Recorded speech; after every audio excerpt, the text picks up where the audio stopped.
May 22, 1934, 1814, a dusty crossroads near Arcadia, Louisiana. The air in Bienville Parish didn't just hang, it suffocated. It was thick with the scent of parched earth and the metallic tang of an approaching storm that never seemed to break. Young Elias, 17 but with the eyes of a man of 40, sat on a sagging fence. The wood groaned under him, a dry, splintering sound that mimicked the state of the country. In his lap sat a rusted tin pail. Inside 2 biscuits, hard as river stones, and a slice of salt pork. To a boy whose ribs were beginning to map the geography of starvation, this was gold. Then the sound started. It wasn't the clatter of a farm truck. It was a rhythmic, muscular throb, the heartbeat of a Ford V8.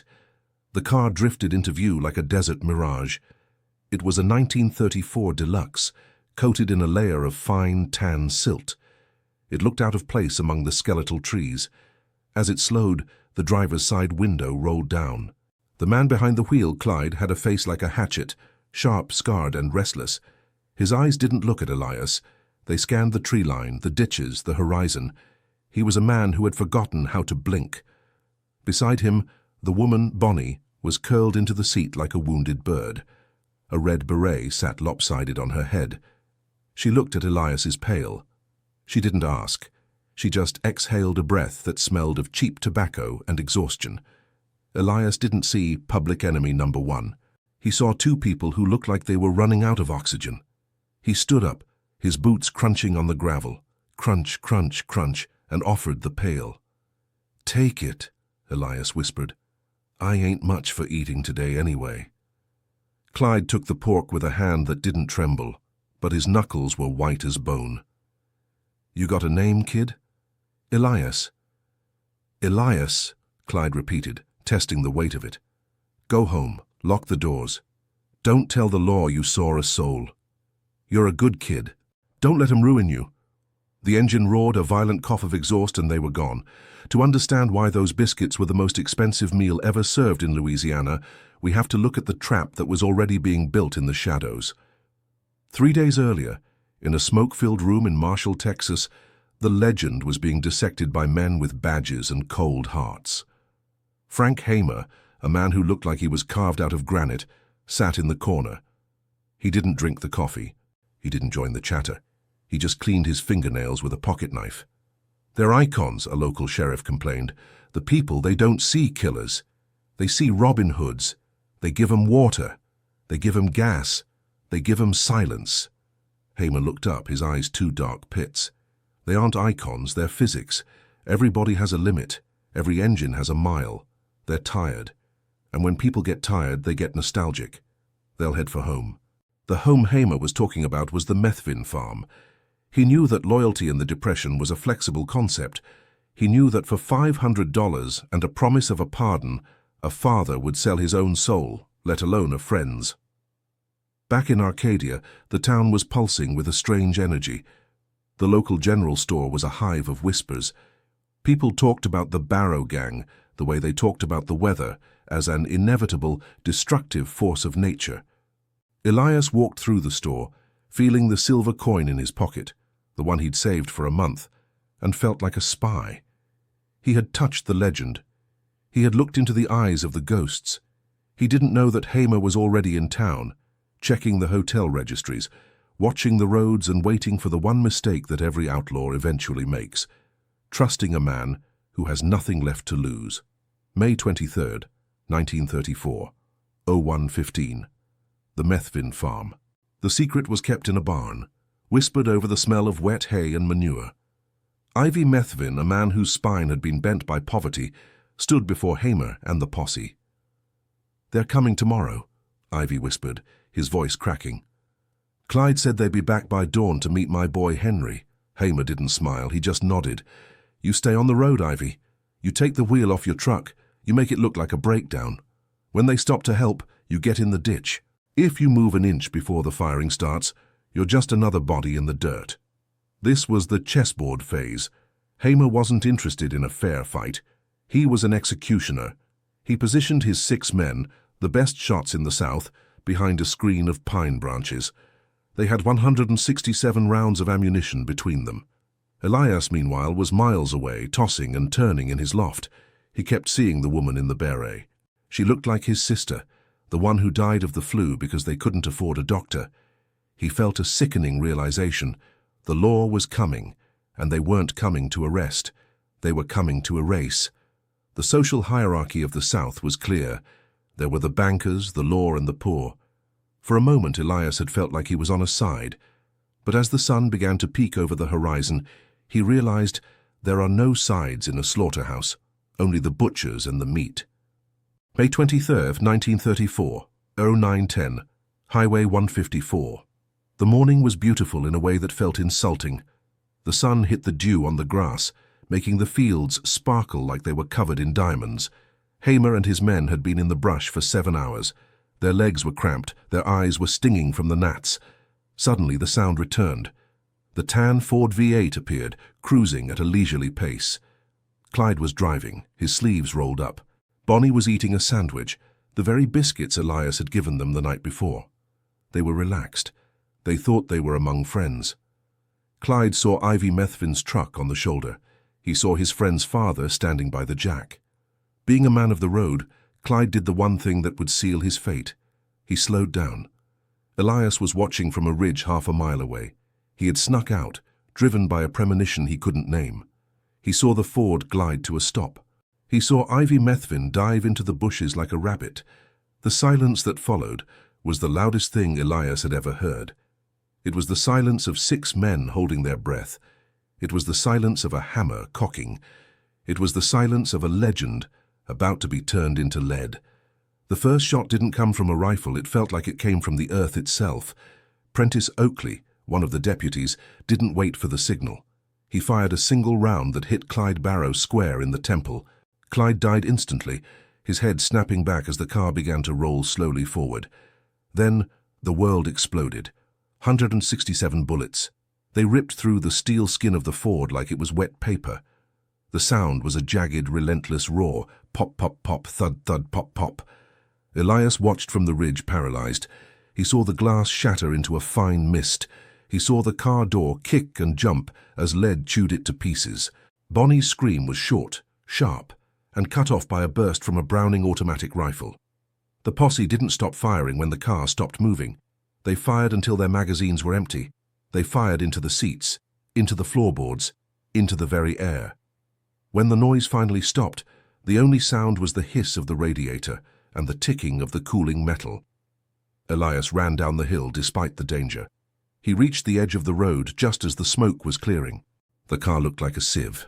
The smell hit him first. Not just cordite and gasoline, but something sweet and copper-like. Blood. He saw Bonnie. She was slumped in the passenger seat, her head resting on the door. The beret was gone. In her hand, she was still clutching the remains of the biscuit Elias had given her. It was soaked in red. The consequence was absolute. The law had won, but as Elias looked at the men stepping out of the bushes, he didn't see heroes. He saw men who looked like they had just committed a sin they could never confess. Before the bodies were even removed, the legend turned into a frenzy. Word spread through the parish like a grease fire. Within 30 minutes, cars were lining the highway. People came from their farms, from the stores, from the churches. They didn't come to pray. Elias stood back, sickened, as a woman in a gingham dress pushed past the deputies with a pair of scissors. "I want a piece of her hair," she shrieked. A man tried to cut a piece of Clyde's blood-stained shirt.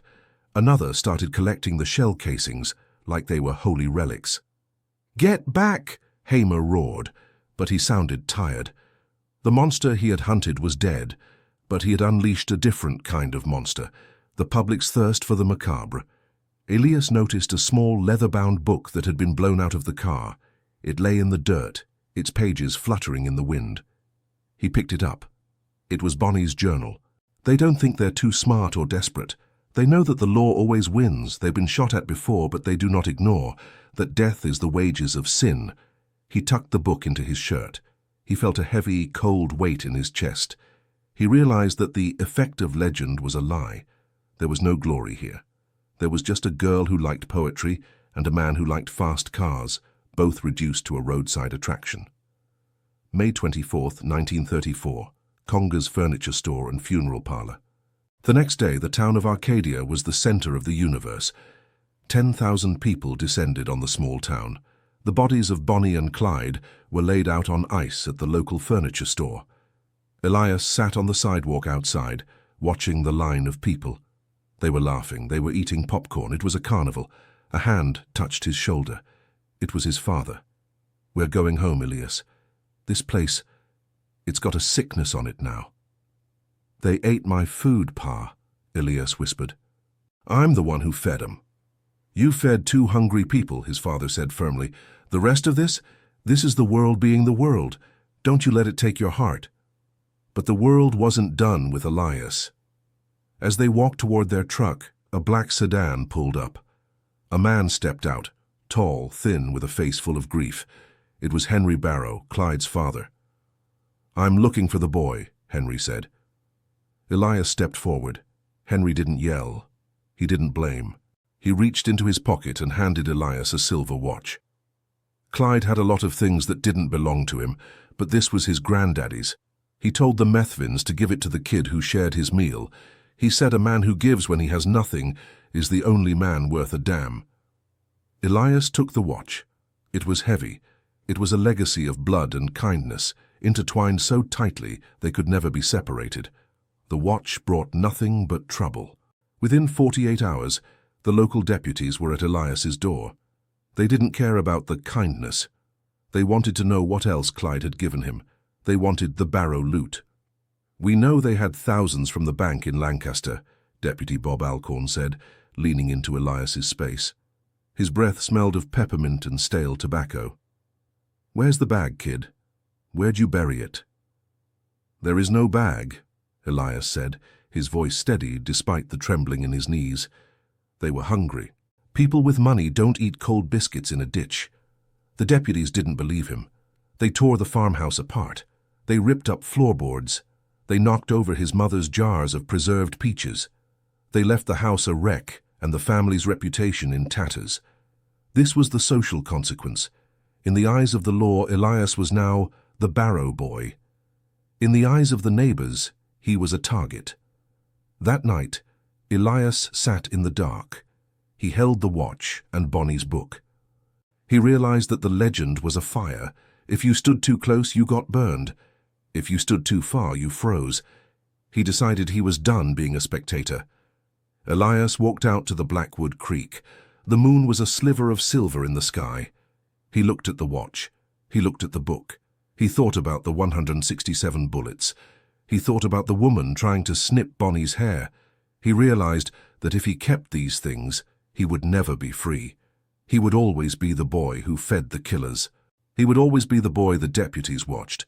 He dug a hole beneath a massive ancient oak tree, a tree that had stood long before Bonnie and Clyde were born and would stand long after they were forgotten. He wrapped the watch and the book in a piece of oilcloth. "Rest now," he whispered. He buried them deep. He patted the earth flat and covered it with dead leaves. He wasn't just burying objects. He was burying the legend. He was choosing a life of quiet dignity over a life of reflected infamy. As he walked back to the farm, he felt a strange lightness. The air didn't feel as thick. The hunger in his stomach was still there, but the hunger in his soul had been fed. He had done the one thing Clyde Barrow never could. He had stopped running. Present day, the long shadow of Highway 154. The asphalt of Highway 154 is smooth now, a black ribbon cutting through the same dense Louisiana pines that once hid 6 men with murderous intent. If you drive there today, you'll find a stone monument, gray and weather-beaten, marking the spot where the Ford V8 finally stopped screaming. It's a lonely place. The monument is often covered in graffiti, initials of lovers who think they understand what Bonnie and Clyde felt. People still leave offerings, wilted flowers, empty shell casings, and sometimes, strangely, a single sun-bleached biscuit. Elias lived to be 92. He saw the world transition from the dust of the Depression to the glow of the digital age. He became a history teacher in a small town 3 counties away, a man known for his soft voice and his refusal to glorify war or crime. He taught his students that history isn't a collection of dates and dry facts. It's a tapestry of choices made in the dark. He never once mentioned the tan Ford, the smell of cordite, or the silver watch buried beneath the oak. He knew that some stories once told take on a life of their own, and he wanted no part in feeding the monster of their fame.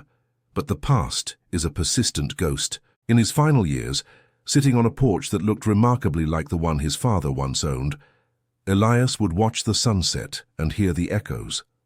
When the wind blows through the pines with a certain frequency, it mimics the low, guttural thrum of a high-performance engine.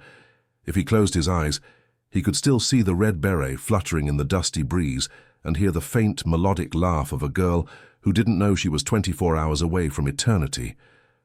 The legend of Bonnie and Clyde is often sold as a cinematic romance, a rebel's anthem of us against the world. But the world is an undefeated opponent. It always wins. The real story, the one that carries the true weight of the human soul, happens in the margins. It's the story of a boy who saw the humanity behind the masks of monsters. He saw the trembling hands of a killer and the hollow eyes of a poet, and instead of reaching for a stone, he offered bread. Violence leaves a permanent, jagged mark on the land, a scar of lead and trauma that generations struggle to heal. But kindness, quiet and uncelebrated, leaves a mark on the soul. One is written in the blood of 167 bullets, the other is written in the simple crumb of a shared meal. Elias chose to walk away from the lead and carry the bread. As the sun sets over Arcadia, the shadows of the pines grow long, reaching out like fingers toward the road. The ghosts are still there, trapped in the cycle of the chase. But Elias is free. He proved that even in a world governed by iron and greed, you don't have to be a character in someone else's tragedy.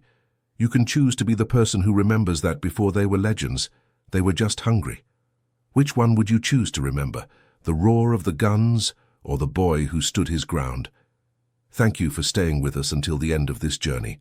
The story of Elias reminds us that we are not defined by the events we witness, but by how we respond to them. In a world that often rewards the loudest and the most violent, there is a silent power in simply being human. If this cinematic dive into the heart of the Dust Bowl moved you, please consider liking the video and subscribing to the channel for more stories from the shadows of history. We often celebrate the hunters and the hunted, but we forget the witnesses. Do you believe Elias's silence was a form of strength, or should he have shared his story sooner to warn others? Tell us what you think in the comments. Your voice is the final piece of the puzzle.